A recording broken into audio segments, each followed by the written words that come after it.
కార్తీక వ్రత మహిమ్నా ఫలశ్రుతి నైమిసారణ్య ఆశ్రమములో సౌనికాది మహామునులకందరకు సుత మహాముని తెలియజేసిన విష్ణు మహిమను విష్ణు భక్తుల చరిత్రములను విని ఆనందించి 1000 నోళ్ల కొని యాడిరి సౌనికాది మునులకు ఇంకను సంశయములు తెరనందున సుతుని గాంచి ఓ ముని తిలకమా కలియుగమందు ప్రజలు అరిషడ్వర్గములకు దాసులే అత్యాచార పరులై జీవిచుచు సంసార సాగరము తరింపలేకున్నారు. అటువంటివారు సులభముగా ఆచరించు తరుణోపాయమేదైన కలదా? ధర్మములన్నిటిలో మోక్ష సాధనాకుపకరించు ఉత్తమ ధర్మమేది? దేవతలందరిలోనూ ముక్తి నొంసంగు ఉత్తమ దైవమెవరు? మానవుని అవరించియున్న అజ్ఞానమును రూపు మాపి పుణ్యఫలమిచ్చు కార్యమేది? ప్రతి క్షణము మృత్యువు వెంబడించుచున్న మానవులకు సులభముగా మోక్షము పొందగల ఉపాయమేమి?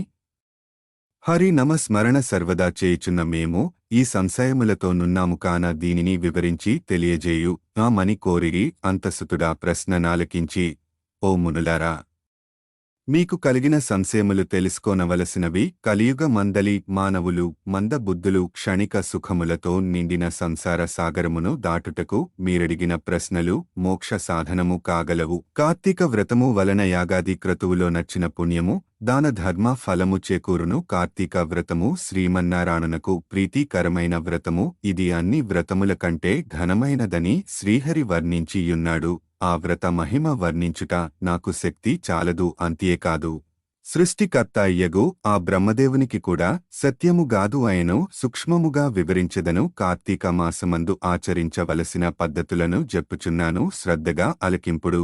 కార్తీక మాసమున సూర్యభగవానుడు తులారాశి యందున్నప్పుడు శ్రీహరి ప్రీతి కొరకు మనకు ముక్తి కలుగుటకు తప్పని సరిగా నది స్నానము చేయవలెను. దేవాలయానికి వెళ్లి హరిహరదులను పూజింపవలెను. తనకున్న దానితో కొంచెమైనా దీపదానం చేయవలెను. ఈ నెల రోజులు విధవ వండిన పదార్థములు తినకూడదు. రాత్రులు విష్ణు ఆలయమునగాని శివాలయమునగాని ఆవు నేతిలో దీపారాధన చేయవలెను. ప్రతి దినము సాయంకాలము పురాణ పఠనము చేయవలెను. ఈ విధముగా చేసిన సకల పాపముల నుండి విముక్తులై సర్వ సౌఖ్యములు అనుభవింతురు. సూర్యుడు తులరాశి యందున్న నెల రోజులు ఈ విధముగా ఆచరించువారు జీవన్ముక్తులగుదురు. ఇట్లు ఆచరించుటకు శక్తి ఉండి కూడా ఆచరించకగాని లేక ఆచరించువారలను జూచి ఎగతాళి చేసినగాని వారికి ధన సహాయము చేయువారికి అడ్డుపడిన వారను ఇహమందు అనేక కష్టముల పాలగుటయేగాక వారి జన్మాంతరమందు నరకములో పడి యమకింకరుల చేత నానా హింసల పాలు కాగలరు. అంతియేగాక అట్టి వారు 100 జన్మల వలకు చెడాలాది హీన జన్మలెత్తుదురు. కార్తీక మాసములో కావేరి నదిలోగాని గంగా నదిలోగాని అఖండ గౌతమీ నదిలోగాని స్నానమాచరించి ముందు చెప్పిన విధముగా నిష్ఠతో ఆచరించిన వారు యహమందు సర్వసుఖములను అనుభవించుటయేగాక జన్మాంతరమున వైకుంఠవాసులగుదురు. సంవత్సరములో వచ్చు అన్ని మాసముల కన్నా కార్తీక మాసము ఉత్తమోత్తమమైనది, అధిక ఫలదాయకైనది, హరిహరాదులకు ప్రీతికరమైనది. కనుక కార్తీక మాసవ్రతము వలన జన్మజన్మల నుండి వారిలకున్న సకల పాపములు హరించి మరుజన్మ లేక వైకుంఠ మందగలరు. పుణ్యాత్ములకు మాత్రమే ఈ వ్రతమాచరించవలననది కోరిక పుట్టును. దుష్టులకు దుర్మార్గులకు పాపాత్ములకు కార్తీక మాసమన్నా కార్తీక వ్రతమన్నా ఏవగింపు అసహ్యము కలుగును కాన ప్రతిమానవుడు ఈ పరమ సత్యమును గ్రహించి ఇటువంటి పుణ్యకాలమును చేతులారా విడువక ఆచరించవలెను. ఇటుల నెల రోజులు చేయలేని వారలు కార్తీక శుద్ధ పౌర్ణమి నాడు అయను తమ శక్తి కొలది వ్రతమాచరించి పురాణ శ్రవణము చేసి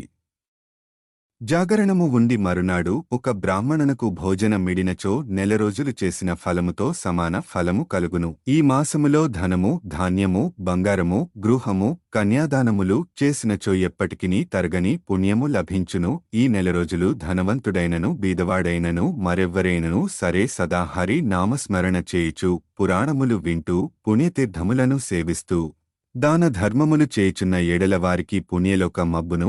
ఈ కథను చదివిన వారికిని శ్రీమన్నారాయణుడు సకలేశ్వర్యములు ఇచ్చి వైకుంఠ ప్రాప్తి కలుగచేయును. ఇట్లు స్కాంద పురాణంతర్గత వశిష్ఠ ప్రోక్త కార్తీక మాహత్యమందలి 30వ అధ్యాయము 30వ అఖిరీ రోజు పారాయణము సమాప్తము.